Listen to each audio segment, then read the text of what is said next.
যখন রংপুরের রোকেয়া বিশ্ববিদ্যালয়ের একটা ছেলে নাম হলো আবু সাইদ প্রশাসনের ভাইদের সামনে বুক পেতে ধরেছেন, গুলি করো গুলি করো। সত্যি যখন ছেলেটাকে গুলি করা হয়েছে, 4টা গুলি, তার বোন বিলাপ করে কান্নাকাটি করে বলতেছে আমার ভাই ক্লাস 5 থেকে এই বিশ্ববিদ্যালয় পর্যন্ত প্রত্যেকটা পরীক্ষায় ভালো রেজাল্ট করেছেন। আমার ভাইয়ের স্বপ্ন ছিল আমার ভাই এগিয়ে যাবেন, চাকরি করবেন। আমার ভাইয়ের অনেক বড় স্বপ্ন ছিল। আমার ভাই পড়াশোনায় এত মেধাবী ছিল, এত ভালো ছাত্র ছিল, জীবনে কোনোদিন কাউকে গালমন্দ করে নাই, কারোর সাথে চোখ রাঙায় নাই, বাজে কথা বলে নাই।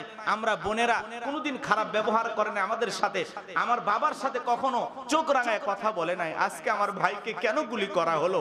ওই গুলিটা আমি বোনকে কেন করা হলো না? এই যে একজন বোনের আত্মনাদ, বাবা ফেল ফেল করে তাকিয়েছে, মা আহাজারি করতেছে, আজকে সন্তানেরা প্রতিবাদ করতে গেলে কেন তাদেরকে এভাবে বিদায় করে দেওয়া হচ্ছে? কেন তাদেরকে নিহত করা হচ্ছে? আজকে আবু সাইদের মতো 5 জন ছেলে বাংলাদেশ থেকে বিদায় নিয়ে গেল। মা বাবার স্বপ্ন নিয়ে যারা রাজপথে আন্দোলন করতেছে তাদেরকে এইভাবে বিদায় করা হচ্ছে। আজকে তার পরিবারে আহাজারি, কান্নাকাটি, বিলাপ মাধ্যম চলতেছে। যেই মা বাবার স্বপ্ন নিয়ে সন্তানকে বিশ্ববিদ্যালয়ে পাঠালো, সেই স্বপ্ন প্যাকেট হয়ে লাশ হয়ে বাড়ির দুয়ারে পৌঁছে যাচ্ছে। একটা মা বাবা এটা কখনো মেনে নিতে পারে না। সেই মা বাবাকে সান্ত্বনা দেওয়ার মতো একজন মানুষ বাংলাদেশে খুঁজে পাওয়া যাবে না। কথা বলে ঠিক কিনা? কেন মারবে? কেন তাদের অধিকার হরণ করা হচ্ছে? তাদেরকে একটু চাওয়ার সুযোগ দেয়া যাবে না? 10 দিন 5 দিন তারা রাজপথে আন্দোলন করুক, আপনারা চুপচাপ থাকেন। কেন তাদেরকে ভাবে বিদায় করে দেওয়া হবে?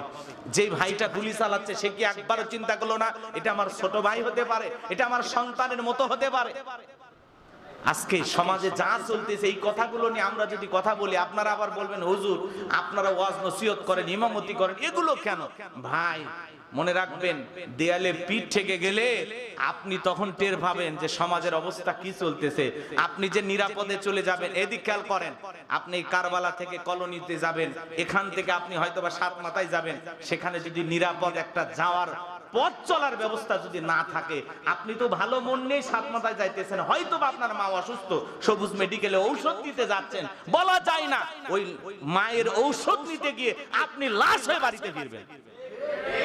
এরকম সমাজ ব্যবস্থা আমরা চাই না। আমরা একটা নিরাপদ সমাজ ব্যবস্থা চাই। আমরা চাই সমাজে মানুষের অধিকার প্রতিষ্ঠিত হবে, মেধার মূল্যায়ন করা হবে।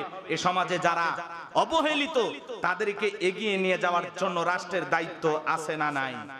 জোরে বলেন আছে না নাই?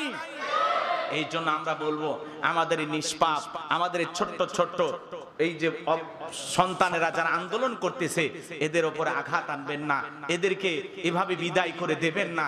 তাদের আর্তনাদ, তাদের রক্তের প্রতিটা ফোঁটার জবাব কিন্তু একদিন দেয়া লাগবে। কথা বলেন ঠিক কিনা? হয়তোবা দুনিয়াতে কোনো না কোনো ভাবে ছাড় পাবেন, কারণ এরকম হাজারো মেধাবী ছাত্র যুগের পর যুগ জীবন দিয়ে যাচ্ছেন, লাশ হয়ে বাড়িতে ফিরতেছেন। 2-4 দিন ফেসবুক মিডিয়াতে আলোচনা হয়, এরপরে এগুলো ধামাচাপা পড়ে যায়, আর আলোচনা হয় না। কত আব্রাহার ফাহাদ বিদায় হয়ে যাচ্ছে, কত আবু সাইদ লাশ হচ্ছে। কথা বলেন ঠিক কিনা? বিদায় নিচ্ছেন অনেক ভাই, চট্টগ্রামে বিদায় নিয়েছেন, ঢাকা বিশ্ববিদ্যালয়ে কয়েকজন লাশ হয়েছেন, এভাবে রংপুরে রোকেয়া বিশ্ববিদ্যালয়ে আবু সাইদ নামের এই ভাইটা লাশ হয়েছেন। আরে সবাই মানে আশ্চর্য হয়ে যাচ্ছে।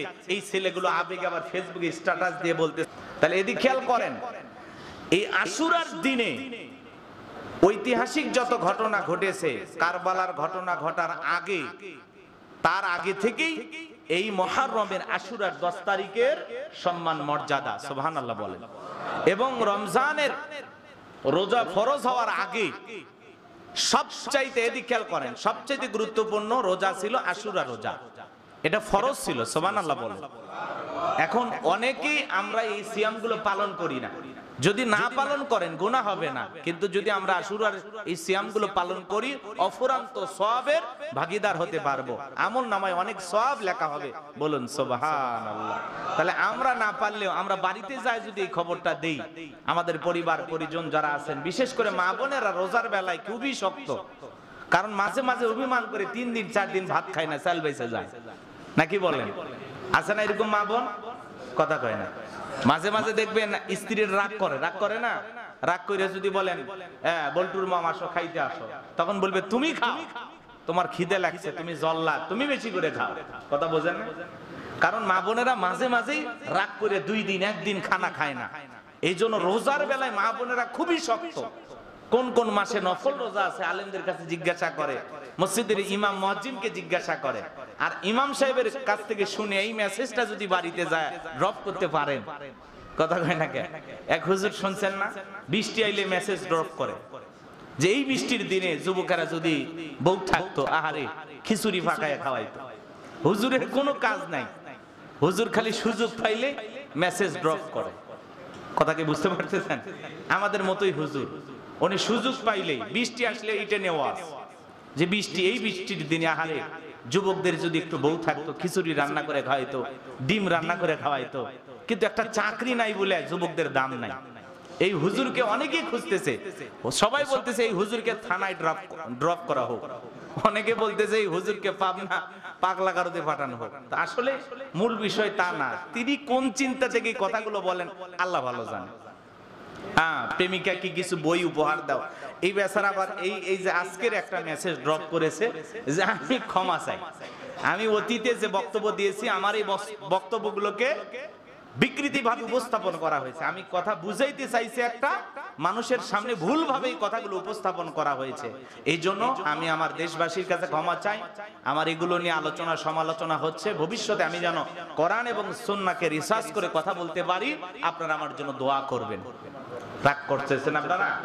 তো কোনো মানুষ যদি ক্ষমা চায়, ফিরে আসতে চায়, তার জন্য দোয়া করার দরকার আছে না? এই জন্যই ভাইকে বলবো, প্রেম নিয়ে আলোচনা না কইরা, সিনেমা নিয়ে আলোচনা না কইরা, বৃষ্টির দিনে বউ কাছের পাইলে এগুলো আলোচনা না কইরা আপনি কোরআন সুন্নাহ থেকে আলোচনা করেন। কণ্ঠ ভালো, চেহারা ভালো, আপনি এগিয়ে যাবেন ইনশাআল্লাহ। আল্লাহ কবুল করেন। জোরে বলেন আমিন। আর একটু জোরে বলেন আমিন। তাহলে মা বোনদের কাছে আপনারা অবশ্যই এই খবরটা পৌঁছায় দিবেন, তারা অবশ্যই রোজা রাখবেন। আল্লাহ কবুল করেন। জোরে বলেন আমিন। আমি যে কথা আপনাদেরকে বোঝানোর জন্য বলতে চাই, অনেক লম্বা হবে, সংক্ষিপ্ত করে বলতেছি।